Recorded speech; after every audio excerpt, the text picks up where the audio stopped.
இப்போது நீங்கள் பார்க்குற அந்த சிவலிங்கம் சாதாரண சிவலிங்கம் கிடையாதுங்க. சோழர்களை போரில் வீழ்த்தி பாண்டியர்களின் ஆதிக்கத்தை தமிழகத்தில் மீண்டும் நிலைநிறுத்திய முதலாம் மாறவர்மன் சுந்தரபாண்டியன் கட்டிய கோவிலின் லிங்கம் தான் இது.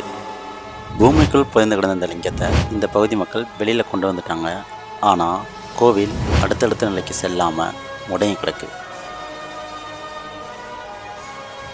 ஒரு காலத்தில் பாண்டியர்கள் கொண்டாடிய இந்த மிகப்பெரிய கோயில் இன்னைக்கு மதுரை மாவட்டத்தில் பலருக்கும் தெரியாத ஒரு காட்டுக்குள்ளே இருக்குது.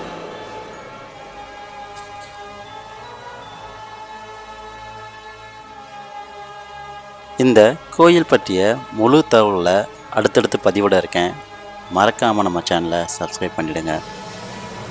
உங்களுக்கு சிவனை பிடிக்குன்னா இந்த வீடியோக்கு ஒரு லைக் பண்ணிடுங்க.